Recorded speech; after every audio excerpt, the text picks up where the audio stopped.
Selamat pagi saudara-saudariku yang dikasihi Yesus Kristus. Kita bertemu lagi dalam tema agungnya, agama yang bersinar, dibawakan oleh Pendeta Adrison Ginting. Salam sehat umat-umat Tuhan dimanapun kita berada. Semoga kasih-Nya senantiasa menjadi bagian kita. Renungan kita hari ini, Selasa 21 Februari 2023 dengan judul Penyerahan Saya Kepada Kehendak-Nya. Ayat renungan kita terdapat di dalam Filipi 2 ayat 13.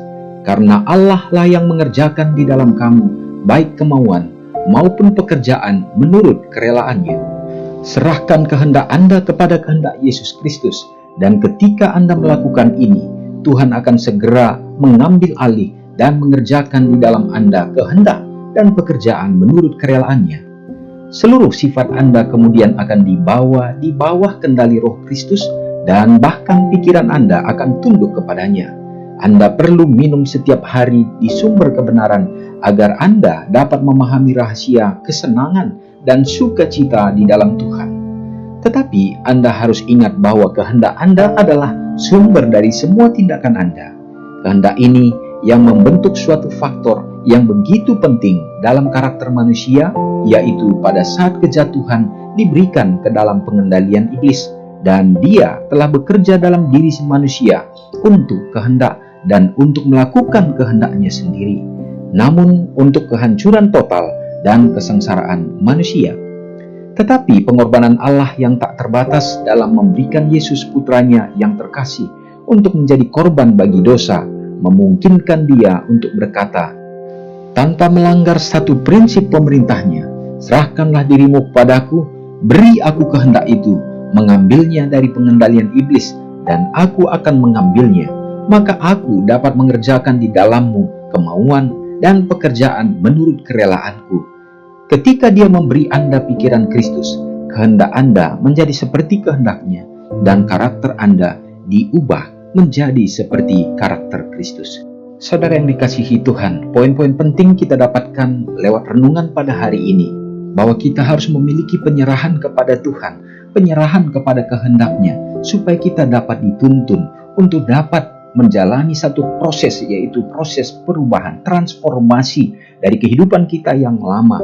Dan pada saat kita melihat bagaimana kuasa Allah yang sudah menebus kita dan kasih itu ada dalam kehidupan kita, maka kita akan diubahkan dalam sifat, dalam karakter, baik perkataan kita, tingkah laku kita, dan semuanya akan mencerminkan kasih Kristus. Saudaraku, inilah yang sangat penting untuk dapat kita sadari, bahwasanya kita tidak memiliki kemampuan untuk dapat melakukan kebenaran, tetapi hanya di dalam kehendak Tuhan saja Dia akan memberikan kekuatan dan kuasa dalam hidup kita.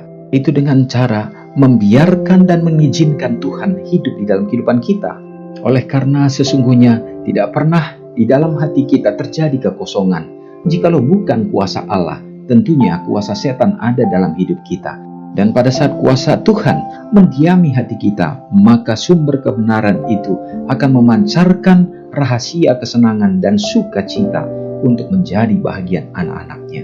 Semoga kita selalu mengizinkan Roh Tuhan untuk menuntun kita terkhusus di sepanjang hari ini. Mari kita sama-sama berdoa. Maha besar Allah Bapa yang bertahta dalam kerajaan surga, sungguh agung dan mulia Engkau mengutus anakmu Yesus Kristus untuk menjadi penebus bagi dosa kami. Engkau sudah mati dan berkorban ya Bapa, bahkan teladan kehidupan untuk menjadi satu hal yang harus kami ikuti, menjadi teladan bagi kami, dan membuat kami juga dapat hidup menjadi benar untuk diubahkan menjadi serupa dengan tabiat Tuhan.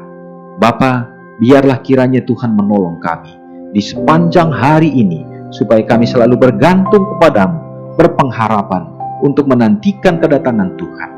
Hari ini ya Bapa, biarlah kasih-Mu menjadi bagian kami. Curahkan berkat-berkat yang berkelimpahan yang datangnya dari surga dalam semua usaha tangan pekerjaan yang dilakukan umat-umat-Mu, baik yang berkebun, demikian juga yang berdagang, bahkan bekerja di kantoran sebagai pengusaha, bahkan juga nelayan, dan pekerjaan-pekerjaan yang lain yang dijumpai tangan Tuhan pakai untuk menjadi saluran kasih ya Bapa. Biarlah itu membawa keberuntungan dan kecukupan dalam kehidupan. Bapa memberkati akan para janda-janda bersama dengan anak-anak yatim piatu dalam kehidupan mereka, dalam kesulitan dan kesusahan. Begitu juga orang-orang yang membutuhkan pekerjaan di masa-masa sulit sekarang ini. Tuhan akan bukakan, tunjukkan pekerjaan yang terbaik. Bapa, Engkau juga memberkati, terkhusus bagi orang-orang muda yang hidup di zaman yang penuh dengan serba kecanggihan teknologi ini. Walaupun mereka juga berhadapan dengan Tuhan, tetapi ini adalah merupakan tantangan yang luar biasa untuk mereka memilih yang baik dan yang benar. Tuhan kiranya menguatkan sehingga mereka dapat menjadi tiang-tiang bagi gereja Tuhan dan juga menjadi saksi-saksi kebenaran-Mu. Ya Bapa, berdoa bagi orang-orang tua yang sudah lanjut usia. Kasihanilah mereka supaya mereka tetap mengisi hidup mereka dengan kuasa Roh Kudus-Mu, dan mereka akan tetap berbahagia dengan pengharapan semakin setia kepada Tuhan. Dengan kesehatan dan kekuatan yang Tuhan berikan, mereka tetap bisa melayani Tuhan di sepanjang kehidupannya Bapa. Umat-umat-Mu yang merasakan sukacita dalam ulang tahun mereka, biarlah Tuhan akan pertambahkan kesehatan, demikian juga umur yang panjang. Ampuni dosa kami ya Tuhan. Doa ini kami layangkan di dalam nama Yesus yang sudah menjadi juru selamat kami. Amin. Selamat pagi, Tuhan Yesus memberkati. Ingatlah Matius 5 ayat 13-16. Biarlah kamu menjadi garam yang mengasinkan dan terang yang menyinari kehidupan orang lain. Jangan lupa subscribe, like, dan share ke seluruh dunia.